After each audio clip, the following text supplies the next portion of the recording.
perception nomad. Between us, we often talk about the need to adapt during a journey, but has anyone truly discussed this difficult yet necessary phase of adaptation when we return? Returning from a long trip is more than just coming home. It's genuine emotional upheaval. It's both an intimate and destabilizing experience. The world around us seems the same, yet something within us has changed. We have evolved, and this feeling of disconnection is hard to express, as those who haven't experienced it often struggle to understand. You come back, your suitcase is filled with memories, but your heart heavy from having said goodbye to the people you met along the way, to the places that shaped your days when you were still there. There's this strange sensation of a cycle ending, as if everything you live now exists only through distant memories.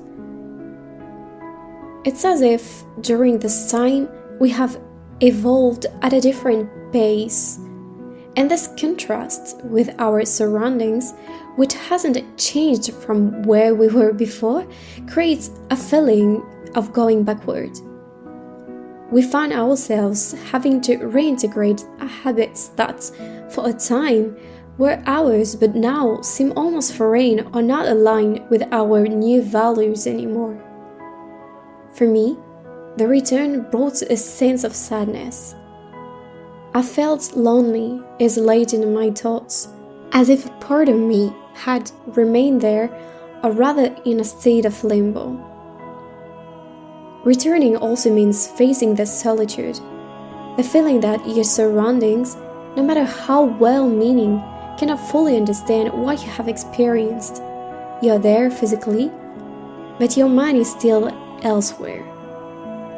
In the allays of that city, in the natural reserves you loved, or at the top of that mountain that offered you the most beautiful view. This transition is not only emotional, it is also physical.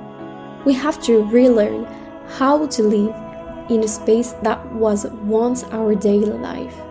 Maybe you too lived in a shared apartment or in a place with a particular social dynamic, and suddenly you find yourself back in a very different environment.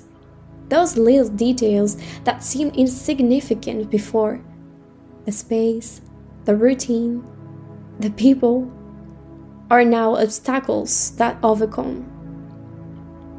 When I returned in France from my trip to Colombia, I went back to my room at my parents' house, a place where every wall bore the marks of my past memories. But crossing the threshold this time felt like stepping into a bygone era.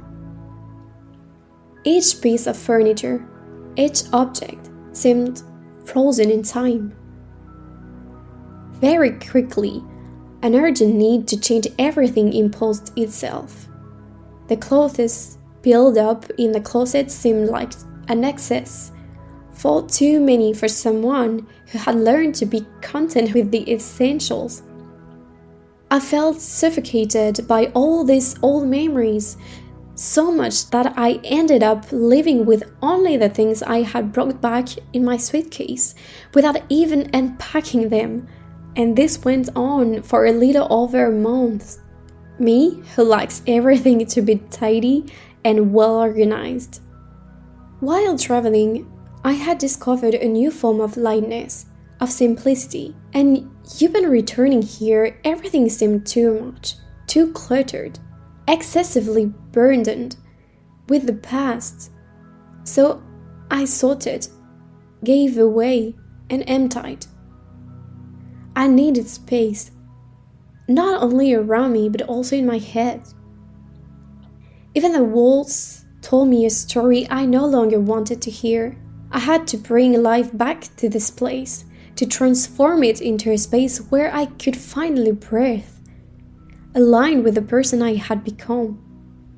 This return felt like a leap into the past, with the awareness that I could no longer stay there. I had to reinvent the space, freeing it from my old self to allow the new version of myself to flourish. Sometimes nostalgia doesn't come right away. We are so out of sync that it's only when we realize that we're not living again soon that it resurfaces. We are happy to see familiar faces, loved ones, but there is always this slight dissonance. We have experienced such intense moments in such a short time, while life here seems to have unfolded at a different pace. And we can feel this gap reflecting in conversations, in ways of being and thinking. The return also marks the end of a cycle, saying goodbye to the people we met along the way without knowing if we will see them again leaves an emptiness. The memories of the moments spent with them become the only tangible things. It's like closing a chapter without certainty that there will be a sequel. It takes time to readjust.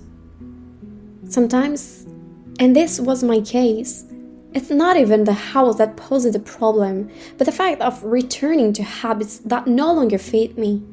That's where doubt can creep in. What if I can't find my place again? Sometimes we return because the journey has come to an end. Other times it's out of obligation. But often, a part of us prefers to keep moving rather than return to an old life. There is always that part of us that would rather continue discovering the world than go back to the past. The return is not only an emotional challenge, it's also a practical one. After spending time discovering new places, our daily lives must readjust to a different reality. We need to find or redefine our habits, our routines, and this isn't always easy. The things we did while traveling, like having coffee with new acquaintances, going for hikes, or simply enjoying a different climate, no longer seem to have a place in this new context.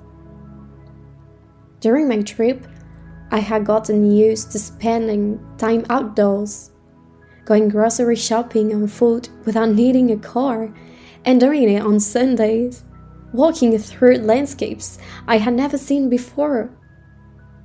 Back home, this kind of activity no longer had the same flavor, or was even impossible.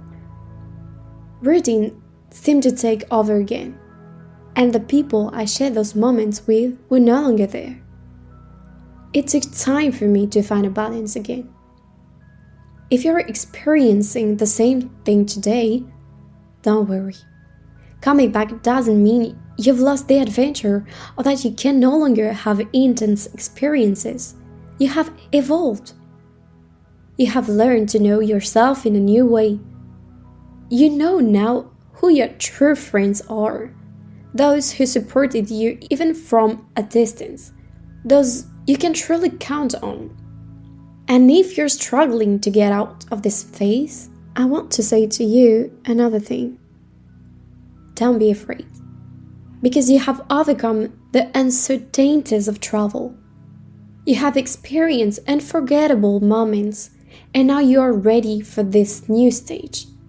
Returning doesn't mean you stop growing or learning. Don't think you're stagnating. It's a new opportunity for you to continue developing, evolving, and becoming the person you want to be. Coming back also gives us the opportunity to reinvent ourselves. You have this strength within you, and it will allow you to keep moving forward, no matter where you are.